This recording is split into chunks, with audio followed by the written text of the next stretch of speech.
ભાજપ હદ થઈ ગઈ, હદ.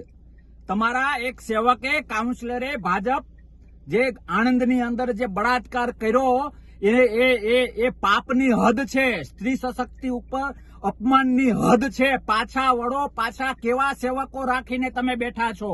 અરે રાવણ સારો હતો કે એને લક્ષ્મણ રેખા નહોતી ઓળંગી?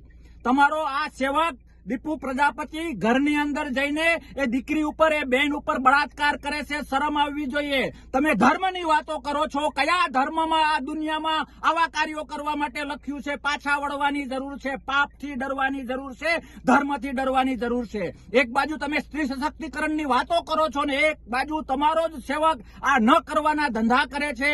ગુજરાત જવાબ માંગે છે, દેશ જવાબ માંગે છે કે તમારી સ્ત્રી સશક્તિકરણની વાતો ક્યાં ગઈ? પાછા વળો. આ કામ કરનારને સખતમાં સખત જો સજા ન મળી, તમારો ખોટો પાર્ટી પ્રેમ જો ક્યાંય આડો આવ્યો, તમારા સેવક પ્રત્યેનો પ્રેમ ક્યાંય આડો આવ્યો અને અમારી બેન દીકરી જેના ઉપર આ કામ થયું છે એને જો ન્યાય ના મળ્યું ને તો ગુજરાત રોડ ઉપર આવશે. તમને તમારો ઓરિજિનલ ધર્મ આ ધંધા કરવાનો જે છે ને એ યાદ અપાવશે. બે હાથ જોડીને વિનંતી કરું કે ખોબલે ખોબલે મત મળ્યા છે તો બેન દીકરીની આબરૂ સાચવતા શીખો. અરે સાચવો નહીં તો કઈ વાંધો નહીં, કમસે કમ લૂંટવાના ધંધા બંધ કરો.